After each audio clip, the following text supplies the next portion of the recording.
라는 제목으로 말씀을 증거해 주신 건데요. 그래서 목사님을 소개시켜 드리겠습니다.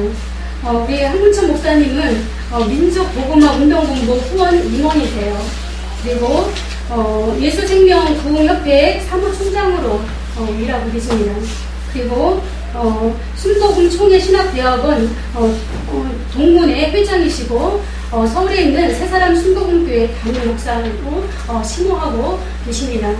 이 시간 말씀 증거하실 때 많은 은혜 받으시고 나오실 때 두 손 들고 할렐루야로 환영해 드리겠습니다. 할렐루야. 기도하겠습니다. 무엇을 말할까 염려치 말라. 그때 무슨 말할 것을 주시리니 말하이는 너희가 아니라 너희 속에서 말씀하시는 자 곧 너희 아버지의 성령이시라. 부족한 종을 세우시고 하나님의 말씀을 증언하게 하심을 감사합니다.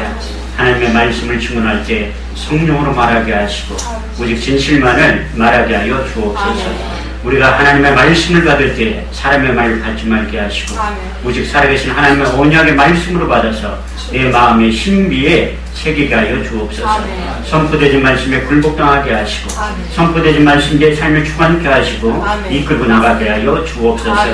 이 시간 주의 성령이 강하게 역사하시고 운행하시고 기름 부어주시고 일하신 절정의 시간이 되게 하여 주옵소서. 땅의 시간과 하늘의 시간이 공존하게 하시고 땅의 사건과 반드시 하늘의 사건이 동시에 일어나게 하여 주옵소서. 이 세상과 하나님 나라를 앞당겨서 이 세상과 하나님 나라를 동시에 살아가게 하여 주옵소서. 예수님의 이름으로 간절히 기도하옵나이다. 아멘. 할렐루야. 반갑습니다. 우리 서로 인사하겠습니다. 주님이 이 자리에 계십니다. 주님이 이 자리에 계십니다. 다시 한번 하겠습니다. 오늘 좋은 일이 일어납니다. 오늘 좋은 일이 일어납니다. 아멘. 아멘 하신 분들에게 반드시 좋은 일이 일어날 줄 믿습니다. 할렐루야. 고린도서 1장 20절 말씀을 보면 하나님의 말씀은 얼마든지 그리스도 안에서 예가 되니 그런즉 그로 말미암아 우리가 아멘하여 하나님께 영광을 돌리게 된다고 말씀하고 있어요. 이렇듯이 우리가 아멘만 잘해도 하나님께 영광 돌리는 복된 시간이 될 것입니다. 그리고 또 우리가 하나님의 말씀을 받을 때 사람의 말만 받지 안 된다고 말씀하고 있어요. 데살로니가전서 2장 13절 말씀에 보면 우리가 하나님의 말씀을 받을 때 사람의 말로 받지 아니하고 하나님의 말씀으로 받음이니 진실로 그러하다. 이 말씀이 또한 믿는 자 속에서 역사한다고 말씀하고 있고, 누가복음 11장 23절 말씀에도 그 말하는 것이 이룰 줄 믿고 마음이 의심치 아니하면 그대로 된다고 하나님께서 말씀하고 있어요. 그래서 우리는 하나님의 말씀을 듣는 존재라고 하나님께서 성경을 통해서 여러 군데서 말씀하고 있어요. 신명기 6장 4절에서 9절까지의 말씀을 보면 이스라엘아 들으라. 오직 여호와는 하나인 여호와시니 너는 마음을 다하고 성품을 다하고 힘을 다하여 내 하나님 여호와를 사랑하라.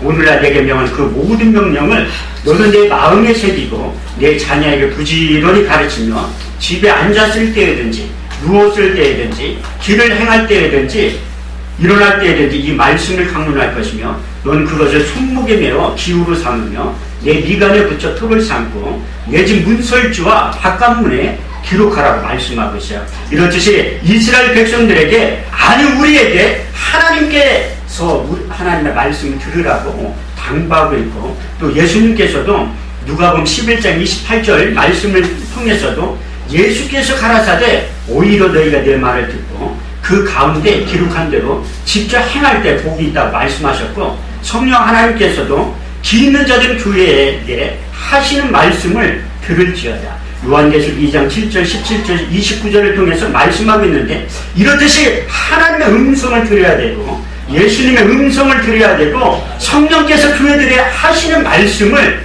들어야 된다고 말씀하고 있어요. 요한복음 10장 27절에 보면 내 양은 내 음성을 듣나니 나는 그들을 알며 그들은 나를 따르게 된다고 말씀하고 있고, 요한계시록 1장 3절 말씀에 보면 너희가 내 예언의 말씀을 듣고 그 가운데 기록하는 대로 직접 행하는 자들에 한해서 하나님께서 땅의 복, 육신적인 복을 주신다고 말씀하고 있어요. 신명기 28장 1절에서 6절까지의 말씀이 여러분들의 말씀을 듣고 그 가운데 기록한 대로 직접 행할 때 이 복이 반드시 임할 줄 믿습니다. 너희는 너희 하나님 여호와의 말씀을 삼가 듣고 오늘날 내게 명하는 그 모든 명령을 직접 행하면 내 하나님 여호와께서 너를 모든 세계 민족 위에 뛰어나게 하실 것이라. 너희가 너희 하나님 여호와의 말씀을 순종하면 이 모든 복이 내게 임하며 내게 미치리니 내가 성읍에서도 복을 받고 들에서도 복을 받을 것이며 내 몸의 소생과 내 토지의 소산과 내 짐승의 새끼와 무양의 새끼가 복을 받을 것이며 내 강주리와 떡반죽 그릇이 복을 받게 된다고 말씀하고 있어요. 하나님의 말씀을 듣고 그 가운데 기록한 대로 직접 행할 때 땅의 복, 육신적인 복이 임하게 되지만 더 나아가 하나님의 말씀을 들을 때 그 말씀을 듣는 모든 사람들에게 성령이 이로부터 내려온다고 말씀하고 있어요. 베드로가 고넬료 가정에 가서 하나님의 말씀을 증언할 때 이런 현상이 나타났다고 사도행전 10장 46절에서 48절에 이렇게 말씀하고 있는데, 베드로가 이 말할 때 성령이 말씀 듣는 모든 사람에게 내려오시니 베드로와 같이 온 할례받은 신자들이 이방인들에게도 성령 부어주심을 인하여 놀라니 저희가 다 방언을 말하며 하나님 높임을 들으리라. 할렐루야. 우리가 하나님의 말씀을 들을 때 성령이 이로부터 내려온다고 말씀하고 있고, 믿음 생성의 원리는 하나님의 말씀을 들을 때만이 믿음이 생성이 된다고 말씀하고 있어요. 로마서 10장 17절 말씀을 보면 그러므로 믿음은 들음에서 나며 그 들음은 그리스도의 말씀으로 말미암았느니라. 할렐루야. 더 나아가 우리가 하나님의 말씀을 들을 때 하늘에 속한 신령한 복을 우리에게 주신다고 예수님께서 말씀하셨어요. 마태복음 5장 1절에서 12절까지의 말씀을 보면 예수께서 무리를 보시고 산에 올라가 앉으시니 제자들이 나아온지라. 입을 열어 가라사대 심령이 가난한 자는 복이 있나니 천국이 저희 것이며 애통하는 자는 복이 있나니 저희가 위로를 받을 것이며 마음이 온유한 자는 복이 있나니 땅을 기업으로 받을 것이며 의에 줄이고 목마른 자는 복이 있나니 저희가 배부를 것이며 긍휼히 여김을 받는 자는 복이 있나니 저희가 긍휼히 여김을 받을 것이며 마음이 청결한 자는 복이 있나니 저희가 하나님을 볼 것이요 타평케 하는 자는 복이 있나니 하나님의 아들이라 일컬음을 얻게 될 것이요 의를 위하여 핍박을 받는 자는 복이 있나니 천국이 저희 것이니라. 나를 인하여 너희를 욕하고 거짓으로 너희가 악한 말을 할 때에 너희는 복이 있나니 기뻐하고 즐거워하라. 하늘에서 상이 큼이니라. 할렐루야. 이렇듯이 우리가 하나님의 말씀을 듣고 그 가운데 기록한 대로 직접 행할 때 땅의 복, 육신적인 복, 더 나아가 성령을 부어주시고 이제 하늘에 속한 모든 신령한 복이 우리의 삶 가운데 사역 가운데 임하게 된다고 말씀하고 있지만 우리의 귀는 듣지 못하고 눈으로 보지 못하고 마음으로 생각지 못한다고 말씀하고 있어요. 이사야 선지자는 이사야 6장 9절에 10절 말씀을 통해서 우리 주님께서는 마태복음 13장 13절에서 15절 말씀을 통해서 사도 바울은 사도행전 28장 26절에서 27절 말씀을 통해서 이렇게 경고하고 있는데 너희가 하나님의 말씀을 듣긴 들어도 듣지 못하고 보긴 보아도 보지 못하고 이제 마음으로 생각지 못하는 이유가 너희 마음속에 완악한 마음, 단단한 마음을 갖고 있어도 이제 하나님의 말씀을 듣지 못하고 보지 못하고 마음으로 생각지 못한다고 경고하고 있다는 것을 알아야 할 것입니다. 이런 마음을 가지고 있는 사람들에게 하나님께서 이렇게 평가를 하셨어요. 창세기 6장 5절 말씀에 보면 여호와께서 사람의 죄가 세상의 간연함과 그 모든 계획과 생각이 항상 악한 것뿐임을 아시고 사람 지으셨음을 한탄하사 마음에 근심하시고 걱정하셨다고 말씀하셨고 에레미야 선지자는 에레미야 17장 9절 말씀을 통해서 만물보다 거짓되고 심히 부패한 것이 인간의 마음이라고 말씀하고 있다는 것을 알아야 할 것입니다. 그래서 부패한 마음을 가지고 있는 사람들은 자기의 소견에 옳은 대로 행하며 살 수밖에 없다고 말씀하고 있어요. 사사기 21장 25절 말씀을 보면 그때 이스라엘에 하나님이 없으므로 말씀이 없으므로 자기의 소견에 옳은 대로 살아가게 되어 있다고 말씀하고 있어요. 이 순간 여러분들이 하나님의 말씀을 들을 때 마음의 할례가 반드시 일어나게 될 것이고 하나님의 말씀을 들을 때에 마음의 가죽을 펴어 하나님께 속하게 된다는 것을 알아야 할 것입니다. 자기의 소견을 옳은 대로 행하는 자들을 보고 하나님께서 이렇게 탄식하셨어요. 복이 굳은 백성들이라.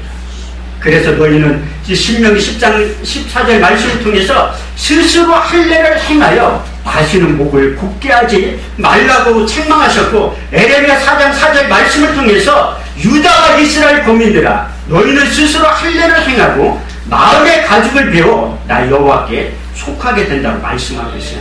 우리가 육체의 할례는 이제 세상적인 것으로 할례를 받을 수가 있지만 마음의 할례, 마음의 가죽을 베는 것은 하나님의 말씀을 들을 때 그것이 가능하다고 말씀하고 있는데 왜 그런가 하면 히브리서 4장 12절에 13절 말씀을 보면 하나님의 말씀은 살았고 운동력이 있어 자기의 날선 어떤 검보다 예리하여 혼과 영감이 간절과 불수를 찔러 쪼개기까지 하며 또 마음의 생각과 뜻을 감찰하나니 지으신 것이 하나도 그 앞에 드러나지 않는 것이 없고 모든 만물이 우리를 상관하신 자의 눈앞에 벌거벗은 것 같이 드러나게 된다고 말씀하고 있고 사도 바울은 에베소서 6장 17절 말씀을 통해서 하나님의 말씀을 성령의 검이라고 표현하고 있어요. 에레미야 선지자는 에레미야 23장 29절 말씀을 통해서 내 말에 불같지 아니하냐 반석을 쳐서 불어들이는 방망이라고 표현하고 있고 전도서 12장 11절 말씀을 보면 지혜자의 말씀은 찌르는 채찍 같고 회중의 스승의 말씀은 잘 박힌 옷이라고 표현하고 있어요. 시몬이 아기 예수를 보면서 이런 예언의 말씀을 하셨는데 그 예수님의 입술을 통하여 선포되어지는 말씀이 누가복음 2장 35절을 보면 칼이 내 마음을 찌르듯 하니 마음에 숨은 것이 드러나게 된다고 말씀하고 있어요. 왜냐하면 하나님의 모든 말씀은 대저 능치 못하심이 없기 때문에 그 하나님의 말씀이 증거되는 자리, 선포되어지는 자리에는 반드시 마음의 할례가 일어나고 마음의 가죽을 펴는 현상이 나타나서 마음이 찔린다고 성경은 표현하고 있습니다. 그렇지만 나타나는 반응은 두 가지로 나타나게 되는데 회개하고 돌아오든지 아니면 돌로 치든지 둘 중에 하나라고 성경은 말씀하고 있습니다. 하나님의 영으로 충만했던 베드로가 하나님의 말씀을 증거할 때 그 말씀을 들었던 하나님의 백성들이 이렇게 회개하고 자복했다고 사도행전 2장 37절에 39절에 이렇게 말씀하고 있는데 저희가 이 말을 듣고 마음에 찔려 베드로와 또 다른 사도들에게 물어 가로되 형제들아 우리가 어찌할까 하거늘 베드로가 가로되 너희가 각각 회개하여 예수 그리스도의 이름으로 세례를 받고 제사함을 얻으라 그러면 성령을 선물로 받으리니 이 약속은 너희와 너희 자녀와 모든 먼데 사람 곧 주 우리 하나님을 얼마든지 부르시는 자들에게 하신 것이라. 하나님의 말씀을 듣고 마음에 찔렸던 하나님의 백성들이 회개하고 자복할 때 성령을 선물로 주신다고 하신 약속의 말씀이 이루어졌고, 그렇지만 사도행전 7장 54절에서 57절 58절에 보면 스데반 집사님이 하나님의 말씀을 증거할 때 똑같이 그 말씀을 들었던 사람들이 마음에 찔렸다고 표현하고 있는데, 저희가 이 말을 듣고 마음에 찔려 저희를 향하여 이를 갈거는 큰 소리를 지르며 길을 막고 성 밖으로 내치며 그들에게 돌로 쳤다고 성경은 표현하고 있습니다. 여러분들이 하나님의 말씀을 듣고 회개하고 돌아와야지 성 밖으로 내치며 돌로 쳐서는 안 된다는 것을 말씀을 통해서 깨달아 알아야 할 것입니다. 할렐루야. 그래서 우리가 하나님의 말씀을 듣는 것이 그만큼 중요해요. 성경이 말하는 믿음 생성의 원리는 말씀을 들을 때만 믿음이 생성이 된다고 하고 있고, 우리가 믿음이 있어야지만 하나님을 기쁘시게 할 수 있다고 성경은 말씀하고 있어요. 히브리서 11장 6절 말씀에 보면 믿음이 없이는 기쁘시게 못하나니 하나님께 나아가는 자는 반드시 그가 계신 것과 또 자기를 찾는 이들에게 상 주시는 이심을 믿어야 할지니라. 할렐루야. 이 집회를 통해서 여러분들이 우리가 하나님의 말씀을 듣고 읽고 또 주목하고 손으로 만진 바가 될 것입니다. 할렐루야. 그래서 성령이 이 에덴 반석 위에 지금도 찾아오시지만 앞으로 영원토록 이제 그 성령의 인도하심을 받을 때 반드시 승리하게 된다는 것을 깨달아 알아야 할 것입니다. 오늘 본문 말씀 요한복음 16장 13절 말씀을 보면 우리 주님께서 생전에 십자가 사건을 앞두고 성령에 대해서 4번에 걸쳐서 말씀하신 다음에 결론을 내는 부분이에요. 그리하여 진리의 성령이 오시면 하지 않고 오직 듣는 것을 말하시며 장래일을 너희에게 알려주신다고 말씀한 것이요. 그 예수님께서 하나님이라고 성경은 표현한 것입니다. 요한복음 1장 1절에서 3절까지의 말씀을 보면 태초에 말씀이 계시니라. 이 말씀이 하나님과 함께 계셨으니 이 말씀은 곧 하나님이시라. 그가 태초에 하나님과 함께 계셨고 만물이 그로 말미암아 지은 바 되었으니 그가 없이는 지은 것이 하나도 없다고 말씀하고 있고, 요한복음 1장 14절 말씀을 보면 말씀이 육신되어 우리 가운데 거하시네 그의 영광을 보니 독생자의 영광이요 은혜와 진리가 충만하다고 말씀하고 있는데, 그 예수님이 말씀이 육신되어 이 땅에 오시기 700년 전에 이사야 선지자 입술을 통해서 3번에 걸쳐서 예언의 말씀이 나왔어요. 첫 번째 예언의 말씀은 이사야 7장 14절 말씀인데, 주께서 징조로 친히 너에게 주실 것이라. 보라 처녀가 잉태하여 아들을 낳을 것이요 그 이름을 임마누엘이라 하리라. 이어서 그 예수의 오심과 존재에 대해서 두 번째 예언의 말씀이 나왔는데, 이사야 9장 6절 말씀을 보면 한 아이가 우리에게서 낳고 한 아들을 우리에게 주신 바 되었는데 그 어깨에는 정사를 메었고 그 이름은 기묘자라 모사라 전능하신 하나님이라 영존하신 아버지라 평강의 왕이라 할 것이니라. 그 예수가 인류의 대초물로 나타나서 십자가에 죽으신가 그 가정과 이유에 대해서 마지막 3번째 예언의 말씀은 이사야 53장 1절에서 6절까지의 말씀인데,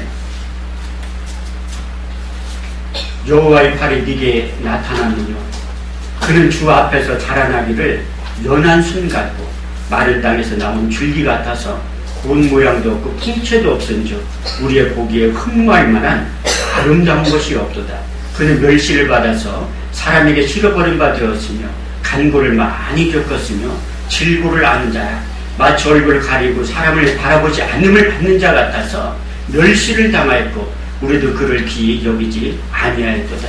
그는 우리의 질고를 지고 우리의 슬픔을 당하였거늘 우리는 생각하기를 그는 징벌을 받아서 하나님께 맞으며 고난을 당한다 하였노라.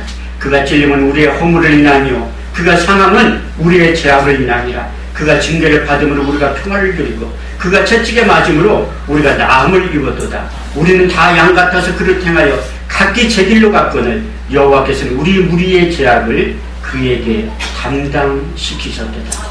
그 약속의 말씀이 이루어지고 완성되는 장면이 마태복음 1장 21절에서 23절까지의 말씀인데 아들을 낳으리니 이름을 예수라 하라. 이는 자기 백성을 저희죄에서 구원할 자이십니다. 이 모든 일에 된 것은 주께서 선지자로 하신 말씀을 오늘과 같이 이루려 하심입니다. 볼지어다 처녀가 잉태하여 아들을 낳을 것이요 그 이름을 임마누엘이라 하려 하셨으니 이를 번역한 즉 하나님이 우리와 함께 하셨습니다. 그 예수라는 이름의 뜻이 자기 백성을 저희 죄에서 구원할 자이심이라고 말씀하셨고 사도행전 4장 12절 말씀을 보면 다른 이로서는 구원을 얻을 수 없나니 천하 인간에게 구원을 얻을 만한 이름을 우리에게 주신 일이 없다고 말씀하셨고 그 이름을 믿기만 하면 영접하기만 하면 하나님의 자녀가 되는 권세를 주셨다고 요한복음 1장 12절에 13절에 이렇게 말씀하고 있는데 영접하는 자 곧 그 이름을 믿는 자들에게는 하나님의 자녀가 되는 권세를 주셨으니 이는 혈통으로나 육적으로나 사람의 뜻으로 난 것이 아니라 하나님께로부터 난 자들이라고 말씀하셨고 또 하나님께 성령을 부어주셔서 우리가 하나님의 아바 아버지라 부를 수 있는 그 특권을 우리에게 허락해 주셨다고 갈라디아 4장 6절에 7절에 이렇게 말씀하고 있는데 너희가 아들임으로 그 아들의 영을 우리 마음 가운데 보내서 아바 아버지라 부르게 하셨느니라. 그러므로 너희가 이후로는 종이 아니요 아들이니 아들임은 하나님으로 말미암아 그 유업을 이을 자라고 말씀하셨고 이제 우리의 시민권은 땅에 있는 것이 아니라 하늘에 있게 된다고 빌립보서 3장 20절을 통해서 약속하고 있다는 것을 알아야 할 것입니다. 그 예수님이 공생의 사역을 시작하실 때 첫 번째 설교가 마가복음 1장 15절 말씀인데 가라사대 때가 찼고 하나님 나라가 갖고 왔으니 회개하고 복음을 믿으라. 첫 번째 진리의 성령을 오셨기 때문에 성령에 대해서 언급을 많이 하지 않으셨지만 이제 니고데모라고 하는 유대인의 한 간원과 대회 속에 첫 번째 성령이 우리 주님께서 언급하고 있는 장면이 요한복음 3장 1절에서 11절까지 이렇게 말씀하고 있는데 어느 날 밤에 유대인의 한 간원 니고데모가 예수님에게 찾아와서 어떻게 하면 구원을 얻을 수 있습니까? 어떻게 하면 영생을 얻을 수 있습니까? 어떻게 하면 하나님 나라 구원을 맺을 수 있습니까? 종합적인 질문을 던졌을 때 예수님의 답변은 한 가지였어요. 내가 거듭나야 됩니다. 육으로 난 것은 육이요 성령으로 난 것은 영이니 물과 성령으로 거듭나지 아니하면 내가 하나님 나라에 들어갈 수도 없고 하나님 나라와 관계를 맺을 수도 없고 영적인 세계와 관계를 맺을 수 없다고 하시니까 그 당시에 최고의 지성인이었던 니고데모는 아니 어떻게 어미가 뱃속에 들어가서 다시 출생할 수 있겠습니까? 거듭남의 비밀에 대해서 전혀 깨닫지 못했어요. 이렇듯이 우리가 영적인 세계는 유전적인 지식이 아무리 통과한다 할지라도 성령의 교통하심과 인도하심이 없으면 절대로 알지 못하게 된다고 성경은 말씀하고 있어요. 그래서 영적인 것은 영적인 것으로 신령한 것은 신령한 것으로 분별하게 된다고 말씀하고 있어요. 그래서 예수님께서 니고데모를 책망하시면서 내가 유대인의 간원으로서 거듭남의 비밀을 알지 못하느냐 내가 땅의 일을 말하여도 믿지 아니하거늘 하물며 하늘 일을 어떻게 믿겠느냐 책망하시면서 더 이상 성령에 대해서 언급을 하지 않으시고 공생의 마지막 부분에 가서 이제 예수님께서 떠날 때가 됐기 때문에 제자들을 앉혀놓고 성령에 대해서 4번에 걸쳐서 이제 제자들이 가르치기 시작했어요. 첫 번째 가르치고 있는 장면이 요한복음 14장 16절에서 18절까지의 말씀인데 내가 아버지께 구하겠으니 그가 또 다른 보혜사를 너희에게 주사 영원토록 너희와 함께 있게 하시리니 저는 진리의 영이라 이 세상은 능히 저를 받지 못하나니 이는 저를 보지도 못하고 알지도 못하니라. 그러나 너희는 저를 아나니 저는 너희와 함께 거하시며 또 너희 속에 계시겠습니다. 내가 너희를 그와 같이 버려두지 아니하고 너희에게 다시 온다고 말씀하셨고 두 번째 요한복음 14장 26절 말씀인데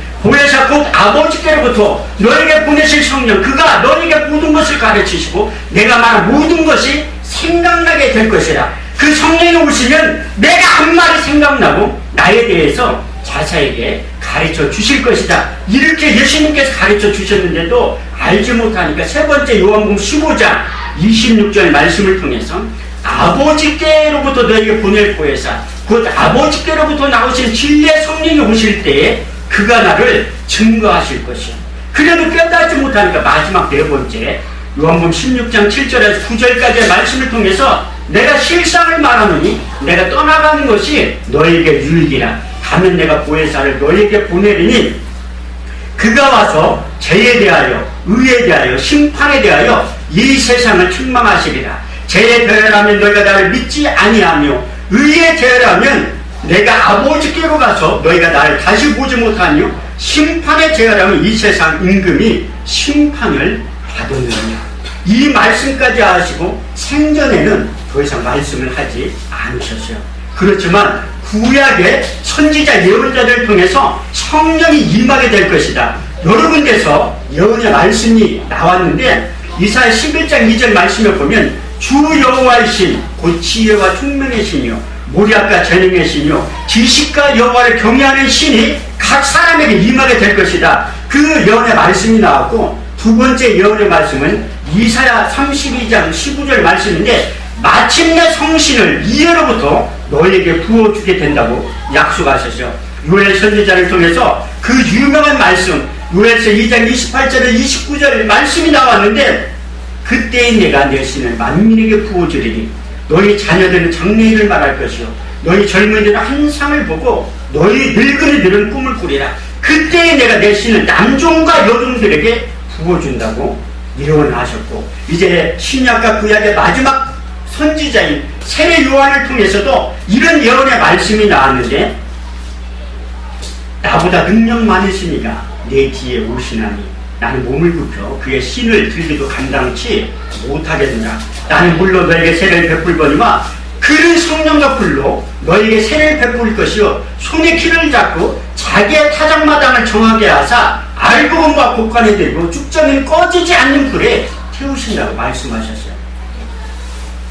그 예언의 말씀이 우리 주님께서 부활하셔서 육신의 몸과 이제 그 부활의 몸을 입고 계시면서 이런 말씀을 하셨어요. 사도행전 1장 3절 말씀을 보면 해 받으신 후에 확실한 많은 증거로 친히 사심을 나타내사 40일 동안 저에게 보이시며 하나님 나라의 일을 말씀하시면서 제자들에게 이런 말씀을 하셨어요. 예수께서 가라사대 평강이 있을지어다. 아버지께서 나를 보내신 것 같이 나도 너희를 보내노라. 이 말씀을 하시며 저희를 향하여 숨을 내쉬며 이르시되 성령을 받으라. 나의 영을 받으라. 나의 숨을 받으라고 외치셨어요. 예수님께서 부활의 몸을 입고 계실 때 그때 왜 성령을 받으라고 했을까요? 거긴 깊은 비밀이 담겨져 있는데 창세기 1장과 창세기 2장에 보면 인간을 창조하는 창조 행의 기사가 이렇게 말씀하고 있는데 창세기 1장 27절에 28절까지 말씀을 보면 하나님의 형상대로 사람을 지으시고 남자와 여자로 창조하시고 그들에게 복을 주시며 이르시되 생육하고 번성하여 땅에 충만하라. 땅을 정복하라. 바다의 고기와 공중의 새와 땅에 움직이는 모든 생물들을 다스릴 수 있는 능력을 주셨다고 말씀하고 있어요. 창세기 2장 7절 말씀에는 흙으로 사람을 지으시고 그 후에 생기를 불어넣으시니 사람이 생명이 되었다. 우리 주님께서 부활하셔서 너희가 성령을 받아야 된다고 말씀하셨는데 시편 기자는 시편 104편 30절을 통해서 이렇게 말씀하고 있어요. 주의 영을 보내어 저희를 창조하사 지면을 새롭게 하신다고 말씀하셨고 이제 우리 주님께서 살리는 것은 영이니 육은 무익하니라. 내가 이런 말이 영이요 생명이라고 말씀하고 있습니다. 그 모습을 보고 이제 우리 주님께서 인간에 대해서 이렇게 정의를 내려주셨어요. 요한복음 10장 34절에 35절까지 말씀을 보면 너희 율법에 기록한 바 내가 너희를 신이라 하지 아니하였느냐. 성경을 폐하지 못하나니 하나님의 말씀을 받은 사람들은 신적인 존재, 영적인 존재라고 말씀하고 있어요. 전도서 3장 11절 말씀에도 하나님이 모든 것을 지으시되 때를 따라 아름답게 하셨고 사람의 마음에 영혼을 사모하는 마음, 하나님의 사모한 마음을 이미 주셨다고 말씀하고 있어요. 그래서 사도 바울은 우리가 육신적인 존재, 정신적인 존재, 영적인 존재라고 데살로니가전서 5장 23절에 이렇게 말씀하고 있는데 평강의 하나님 친히 너희를 온전히 거룩하게 하시고 너희 온 영과 혼과 몸이 우리 주 예수 그리스도께서 강림하실 때 흠없게 보존되기를 원한다고 말씀하고 있어요. 우리가 육신을 갖고 있기 때문에 음식물을 섭취하고 운동을 하는 이유가 육신의 강건함을 소유하기 위해서 그렇고, 우리가 정신적인 존재이기 때문에 교육을 통해서 지위, 정의, 인격을 갖추려고 하는 노력이 필요한 거고, 우리가 영적인 존재이기 때문에 성령을 갈구하는 이유가 바로 여기에 있다는 것을 알아야 할 것입니다. 하나님의 모든 것을 지으시되 때를 따라 아름답게 하셨고, 사람의 마음에 영혼을 사모하는 마음을 주셨기 때문에 우리는 성령이 반드시 필요하다는 것을 깨달아 알아야 할 것입니다. 그래서 그 약속의 말씀을 붙잡고 예언자들과 선지자들과 우리 주님께서 성령이 너에게 임하게 될 것이다, 그 약속의 말씀을 붙잡고 마음을 같이하여 전혀 기도에 힘썼을 때 마가의 오순절 다락방이 그 선지자들의 입술을 통해서 우리 주님께서 약속하신 그 약속의 말씀이 이루어지는 장면이 사도행전 2장 1절에서 13절은 이렇게 말씀하고 있습니다. 오순절날이 이미 이름에 저희가 다 같이 한 곳에 모였더니 우연히 하늘로부터 급하고 강한 바람 같은 소리가 있어 저희 앉은 온 집에 가득하며 불의 같이 갈라지는 것이 저희에게 보여 각 사람에게 임하여 있더니 저희가 다 성령의 충만을 받고 성령의 말하게 하심을 따라 다른 방언으로 말하기를 시작하니라. 그때 경건한 유대인들이 천하 각국으로부터 와서 예루살렘에 우구하더니 이 소리가 나매 큰 무리가 모여 소동하여 가로되 보라, 저 말하는 사람들이 다 갈릴리 사람들이 아니냐? 우리의 각 사람의 남도 방언으로 듣게 되면 어찌 됨이뇨? 우린 다 바데인가 메데인가 엘람인가 메소포타미아 본도 아시아 브리빌라 밤빌리아 애국과 및 구레네에 가까운 리비아 여러 지방에 사는 사람들과 로마로부터 온 나그네 유대인가 유대지에 들어온 사람들과 그레데인가 아라비아인들이라. 우리의 각 사람의 남북 방언으로 하나님의 큰 일을 말함을 듣는다 하고 어떤 이는 다 놀라며 소동하여 가로되 이 어찌된 일이냐며 또 어떤 이들은 조롱하여 가로되 저희가 새 술에 취하였다. 할렐루야. 하나님께서 약속하신 성령을 보내주실 때 바람 같은 소리가 있어 저희 앉은 온 집에 가득했다고 말씀하고 있어요. 하나님의 임재는 바람으로 표현하셨어요. 바람으로 이제 이 에덴 반석교회도 하나님께서 역사하시면 바람 같은 소리가 있어 저희 앉은 온 집에 가득했던 마가의 오순절 다락방이 다시 한번 재현된 놀라운 역사가 나타나게 될 것입니다. 하나님께서 엘리야에게 이제 내 나타나는 표현 가운데 바람으로 나타나게 될 것이다, 이런 걸 한번 보여주셨어요. 열왕기상 19장 11절 말씀을 보면 여호와의 말씀이 너는 나가서 여호와 앞에 산에 서서라 하시더니 여호와께서 지나가시는데 크고 강한 바람이 큰 산을 가르고 바위를 부쉈다고 성경은 표현하고 있어요. 하나님의 바람이 임재하실 때 하나님이 친히 내 육체 가운데 강림하게 된다는 것을 우리가 알아야 할 것입니다. 그래서 요한복음 3장 8절 말씀에서 바람이 임으로 불매 저희가 그 소리를 들어도 어디서 와서 어디로 가는지 알지 못하거든 성령으로 난 자들이 다 이러하다고 말씀하셨고, 두 번째 하나님의 강림은 불로 표현하고 있어요. 불에 이같이 갈라지는 것이 저에게 보여 각 사람 위에 임하여 있더니, 불은 구약적인 표현을 보면 하나님의 임재를 뜻하고 있어요. 호렙산에서 떨기나무 불꽃 가운데서 모세가 하나님을 만나는 장면에 대해서 출애굽기 3장 2절에 이렇게 표현하고 있는데, 떨기나무 불꽃 가운데서 여호와의 사자가 나타나시니라. 그 불이 붙었으나 사라지지 아니하였다고 말씀하고 있고, 이제 출애굽기 19장 18절 보면 모세가 시내산에 올라갈 때 하나님께서 이렇게 강림하셨는데 시내산에 연기가 자욱합니다. 여호와께서 불 가운데 강림하셨다고 말씀하고 있어요. 엘리야가 갈멜산에서 이제 바알 선지자들과 능력대결을 할 때 이런 고백을 하고 있어요. 열왕기상 18장을 보면 너희는 너의 신의 이름을 부르라. 나는 여호와의 이름을 부르니 이에 불로 응답하는 신, 그가 참 하나님이십니다. 그래서 하나님 앞에 기도할 때 실제적으로 불이 내려왔다고 열왕기상 18장 38절을 말씀하고 있는데, 여호와의 불이 하늘에서부터 내려 그 번제물과 나무와 흙과 돌을 태우고 돌함이 물을 핥혔다고 성경은 말씀하고 있어요.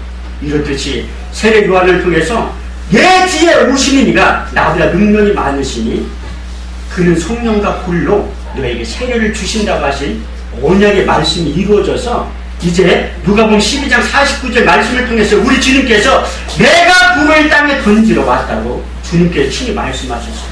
신명기 4장 24절 이제 히브리서 12장 29절 말씀을 통해서 여호와는 소멸의 불이라고 말씀하고 있어요. 그 불이 우리 육체 가운데 임하게 되면 알고 건너와 국간에 들고 축정이는 꺼지지 않는 불에 태우신다고 하신 언약의 말씀이 반드시 이루어지게 될 것입니다. 마지막 세 번째는 인격적인 변화가 일어난다고 성경은 말씀하고 있어요. 저희가 다 성령의 충만함을 갖고 성령이 말하게 하심을 따라 다른 방언으로 말하기를 시작합니다. 혹시 방언의 은사를 받지 못하신 분들은 내일 저녁 8시 집회에 찾아오시면 하나님께서 하나님의 영으로 충만하게 되면 성령이 말하게 하심을 따라 다른 방언으로 말하기를 시작한 놀라운 역사가 내 삶 가운데도 반드시 나타날 줄 믿습니다. 그래서 하나님께서 우리 육체 가운데 전삼고 들어오시면 가장 먼저 하시는 일이 혀를 장악하는 거예요. 야고보서 3장 8절 말씀을 보면 혀는 들이 길들일 사람이 없나니 쉬지 아니하는 악이 죽이는 독이 가득하다고 했는데 창세기 11장 1절에 11절까지 온 땅의 구음이 하나니요 언어가 하나였지만 인간 스스로가 높아져서 그 언어를 이제 수백 개의 언어로 이제 갈라지게 했던 그 언어가 마가의 오순절 다락방에 성령이 임하는 순간 하나의 언어로 회복시키는 놀라운 역사가 반드시 나타나게 될 것입니다. 그럴 때 인격적인 변화 마태복음 12장 34절에 보면 마음에 가득한 것을 입으로 말한다고 성경은 표현하고 있습니다. 그래서 성령이 전삼고 우리 육체 가운데 들어오면 보증으로 성령을 우리 마음에 주신다고 고린도서 1장 22절을 말씀하고 있는데 그 인격적인 변화가 일어나야지만 하나님과 동일한 마음, 일치한 마음을 소유하게 된다고 말씀하고 있어요.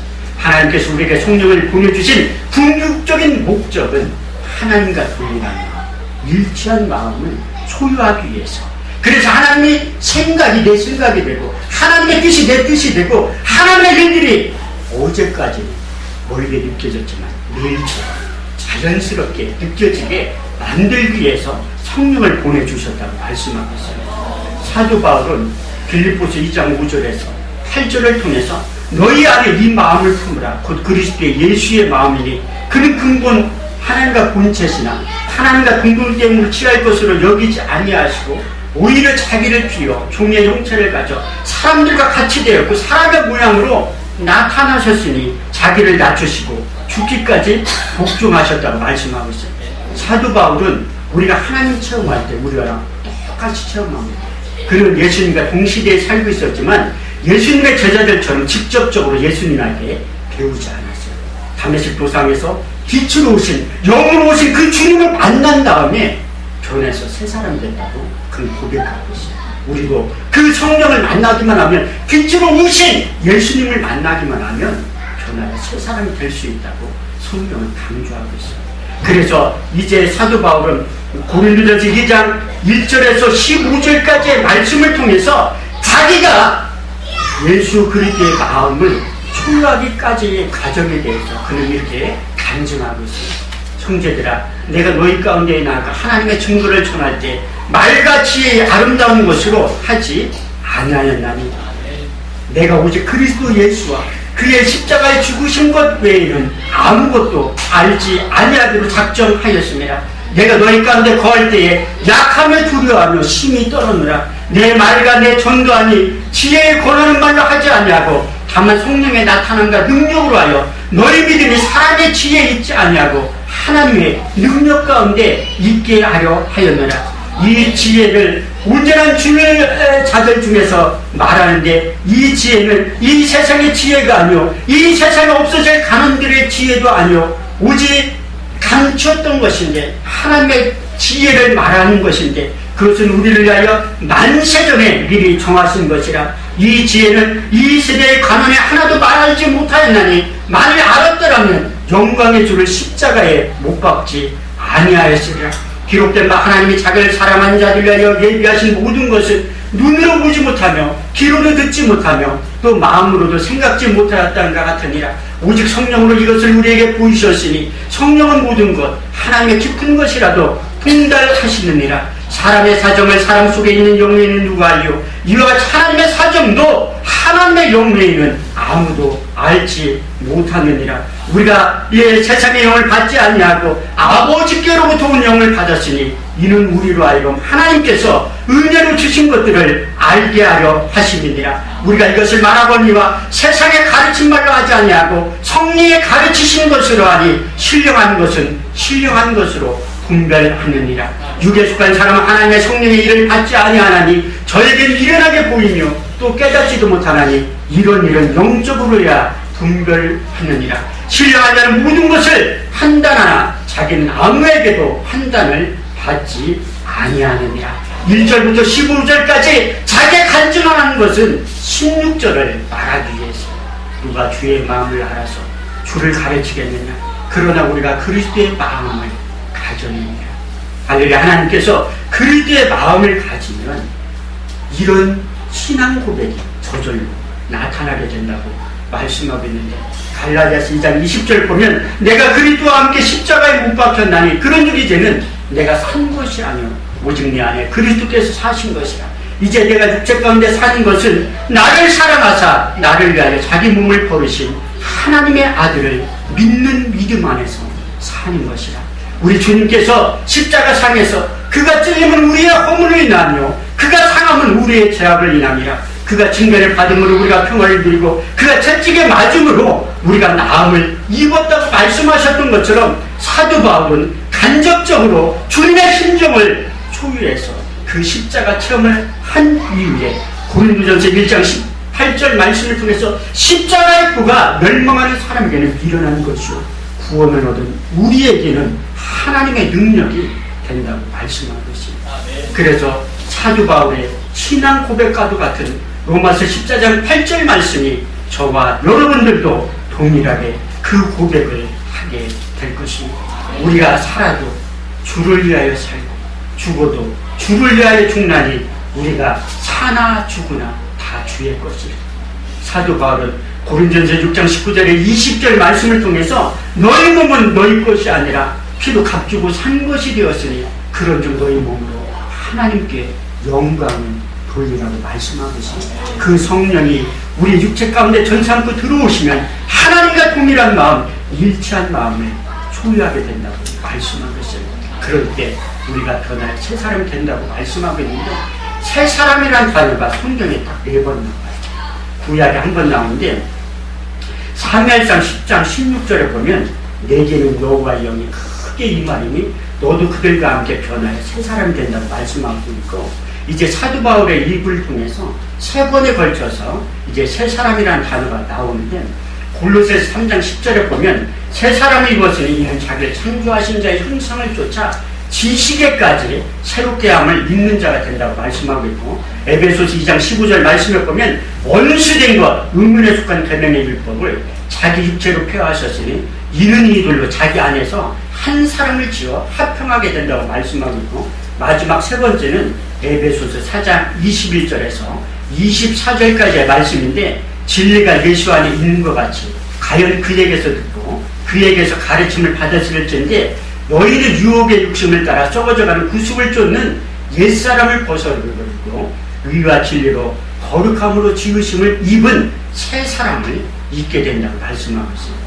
사도 바울도 새 사람 되는 게 그만큼 힘들다고 고백하고 있어요. 왜냐하면 2번에 걸쳐서 육신의 생각과 영의 생각, 이제 육체의 법과 마음의 법에 대해서 그는 이렇게 고백하고 있어요. 로마서 7장 21절에 25절 말씀에 보면 내가 한 법을 깨달았노니 손을 행하기 원하는 나에게 악이 항상 있는 것이로다.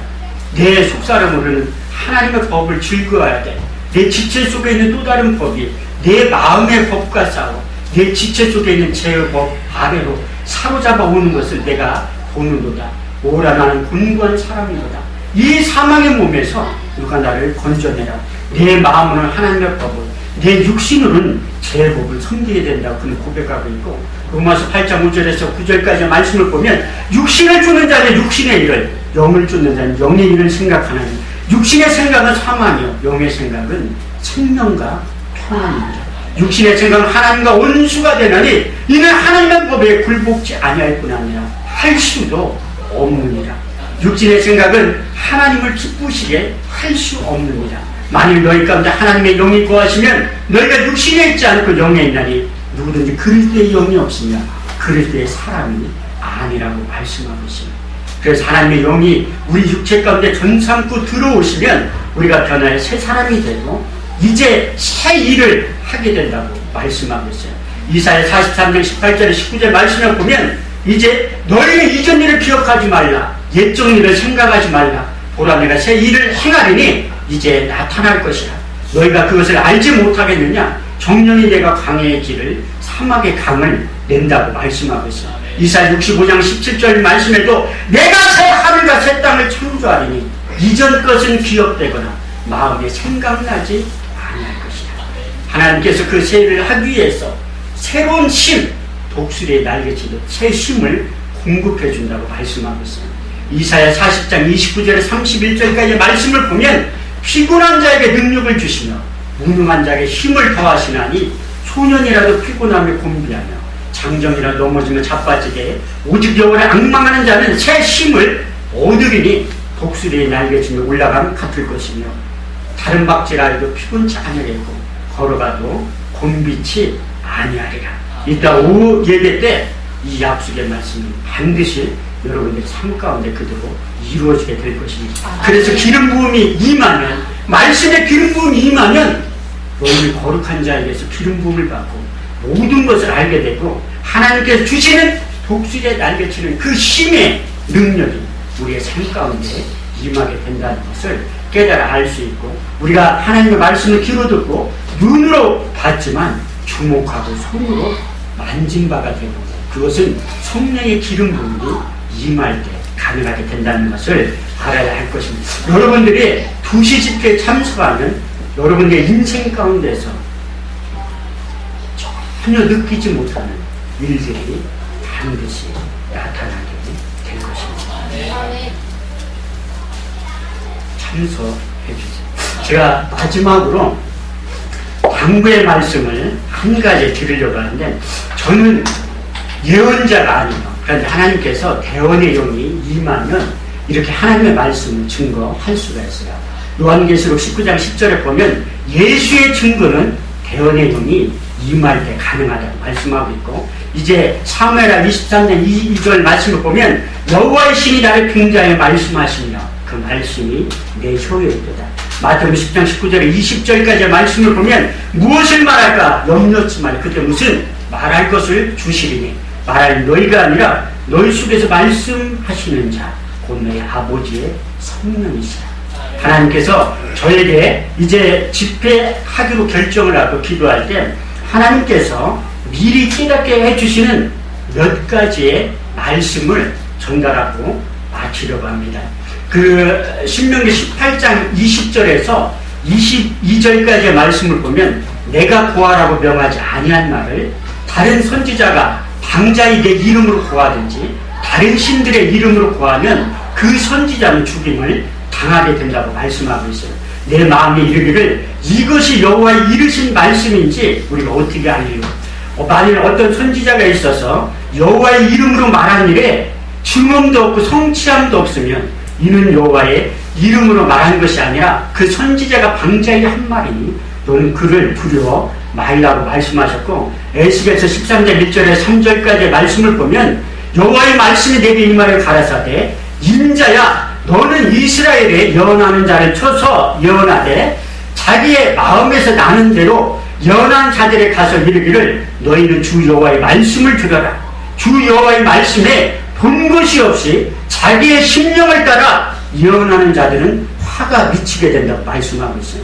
또 이제 그 베드로 후서 1장 20절에서 21절까지의 말씀을 보면 경의 예언은 사사로이 풀 것이 아니니 예언은 언제든지 사람의 뜻으로 낸 것이 아니요 하나님의 감동하심을 입은 사람들이 하나님께 받아 바라는 것이라고 말씀하고 있어요. 그래서 하나님께서 저에게 가르쳐 주셨던 몇 가지의 당부의 말씀을 증거하려고 하는데, 제가 여기 담임 목사님, 홍기선 목사님을 만난 지 한 3개월 정도밖에 안 되는데, 제가 우리 지방의 임원으로 섬기고 있어요. 그래서 우리 지방에 가입하셔서 목사 안수 받을 때 그때 만나게 됐고, 이제 그 장로 창립할 때 와서 제가 하나님의 은혜로 우리 장로 창립할 때 목사님에게 그 지방 회장님을 통해서 그 순간 직전에 안수위원이 됐다고 말씀을 해주시더라고요. 그 지방 회장님이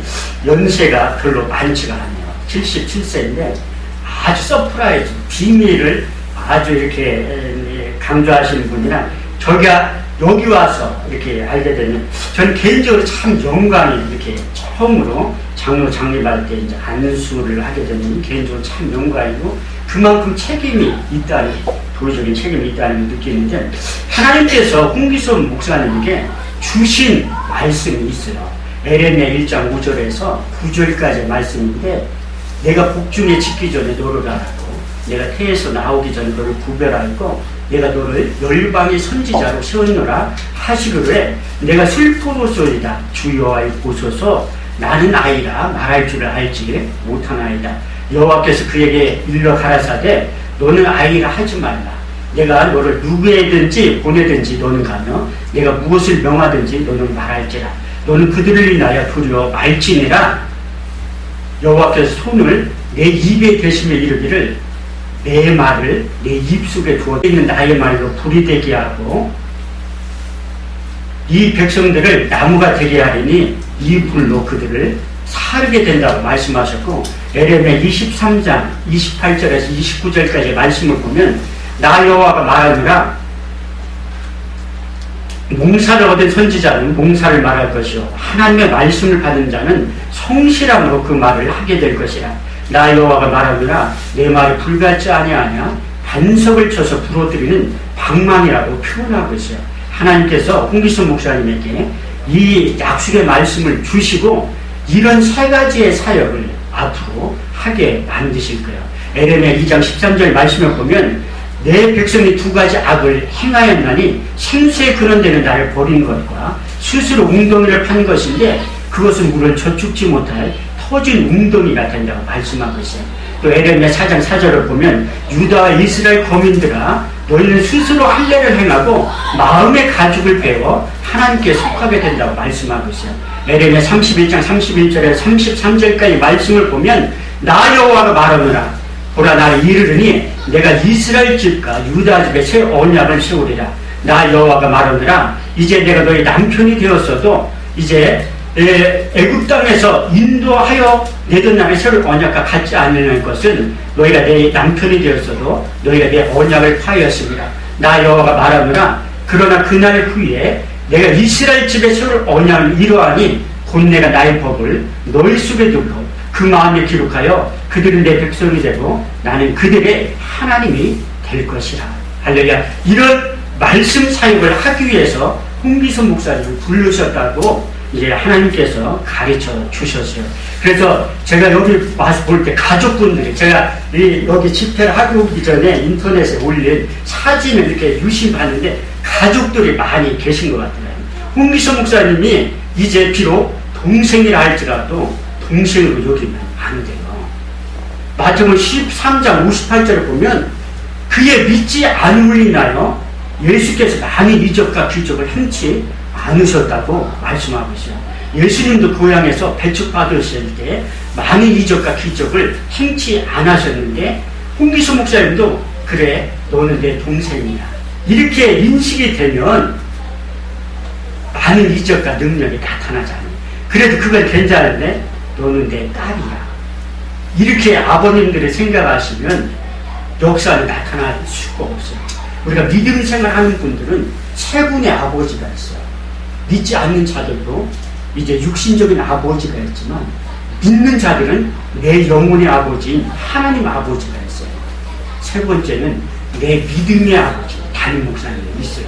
아니, 홍기선 목사님이 나보다 나이가 어린데, 담임 목사는 우리 친정 아버지랑 동갑이라고 이렇게 생각하셔요. 그것은 하나님께서 기름 부어 세워주신 종이기 때문입니다. 교회 밖에서는 내 아내고 내 딸이고 내 동생이라 할지라도 교회 안에서만큼은 성도 간에 윤리적 불법을 지켜주셔야 돼요. 가족들이 지켜주시지 않으면 교회 안의 질서가 무너지게 되어 있어요. 하나님은 혼란스러운 하나님이 아니라 질서의 하나님이라고 말씀하고 있어요.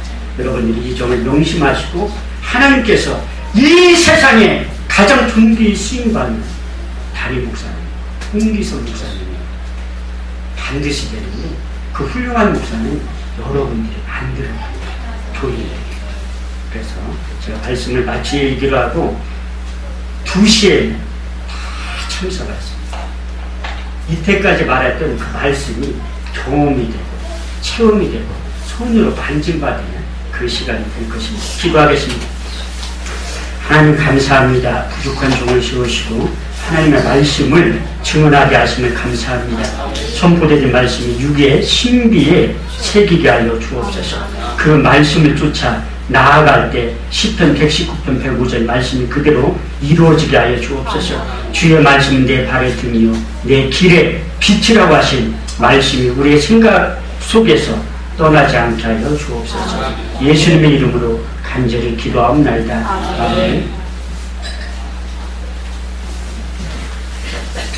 찬송가 169장 1절에서 3절까지 보시면서 준비한 헌금을 하나님께 드리겠습니다. 찬송가 169장 1절에서 3절, 새 찬송가는 182장입니다.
사실 저는 1시까지 좀 해줬으면 그런 마음이 있어. 왜냐면 가셔야 될 분들은 2시에 못 오시는 분들 위해서 막 1시까지 붙들고 싶은데 또 그렇지 못하신 분이 있어요. 또 가서 또 가족을 맞이하는 분도 있어가지고 네, 시간이 가도 제가 한 1분만 말씀을 드린다면은 오늘 여러분들이 예배드리는 모습을 보니까 그 목사님과 그 눈빛을 귀와 마음과 눈을 맞추고 빨려 들어가는 그런 모습을 보았어요. 야고보서 4장 8절에 보면 하나님을 가까이 하라. 그리하면 너희가 나를 만날 것이라. 그리고 네가 내 손과 마음을 회개하게 될 것이라 했거든요. 사랑하는 하나님의 말씀을 선지자를 통해서 듣는 것이거든요. 사랑하는 사람하고 그쵸? 얼마나 사랑하면 막 눈을 안 마주치려고 하잖아요. 여러분들의 눈빛 속에서 정말 말씀을 사모하는 것을 느꼈고 여러분들이 아까도 목사님 말씀하셨지만 믿음은 어떻게 생기냐. 믿음은 들음에서라며 그리스도의 말씀으로 만드는 그리스도의 말씀을 자꾸 들을 때의 믿음이 생기는 것이거든요. 이제 여러분들의 귀와 마음이 딱딱했던 마음, 아까 할례는 포경수술이잖아요. 우리나라 말로는 포경수술.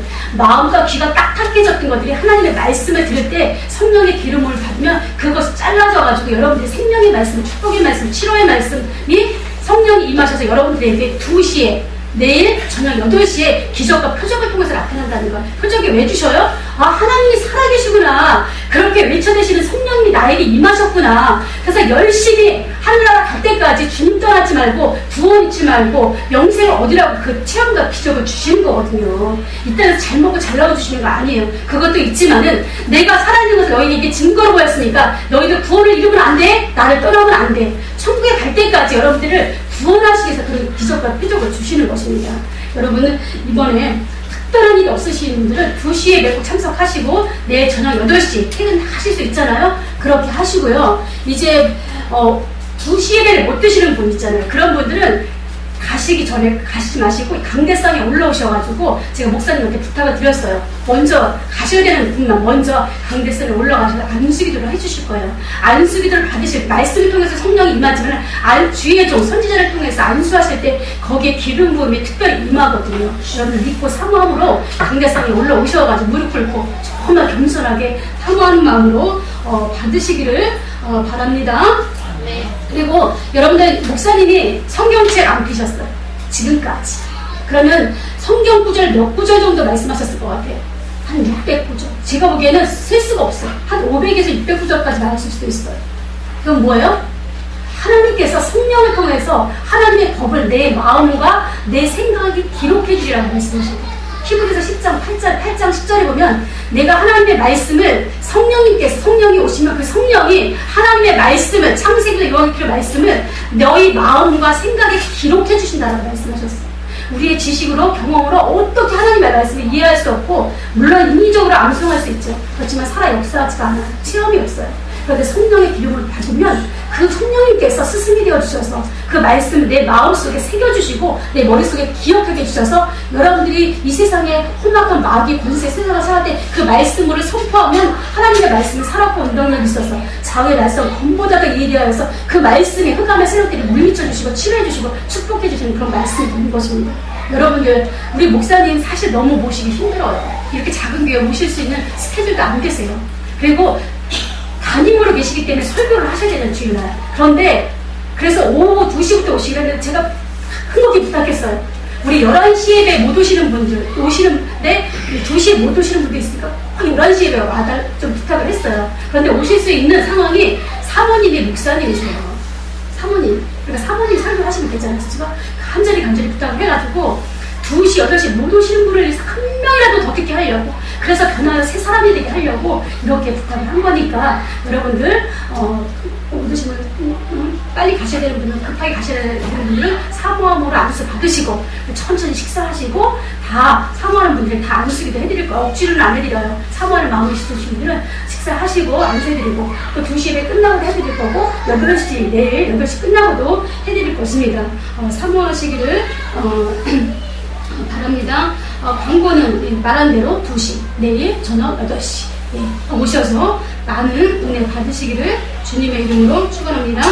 다 같이 일어나셔서 찬송가 2장로 하나님께 성령하겠습니다. 찬송가 2장.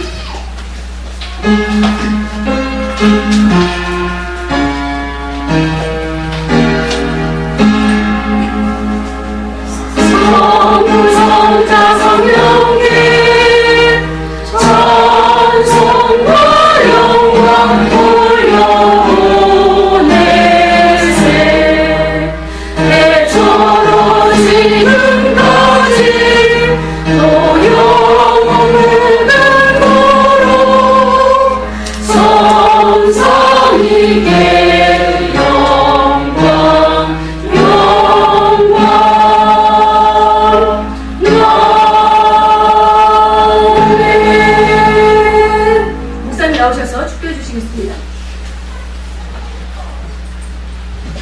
하나님 감사합니다.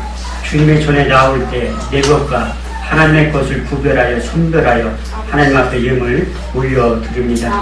이 예물 기뻐 받으시고 하나님께서 말씀하신 대로 재물 얻을 수 있는 복이 이로부터 임하게 하여 주옵소서. 나의 하나님이 그리스도 안에서 영광 가운데 그 풍성한 대로 너희 모든 쓸 것을 채워주시며 약속하신 빌립보서 4장 19절 말씀이 저들의 삶 가운데 그대로 이루어지게 하여 주옵소서. 이제는 우리 주 예수 그리스도의 은혜와 아버지 하나님의 극진하신 사랑과 성령님의 대주교통 운행하시니 오늘 예배에 참석한 귀한 종들과 하나님의 백성들과 이 에덴 반석교회 머리 위에와 홍기서 목사님의 사역 위에 이제부터 영원토록 함께 있을지어다. 아멘.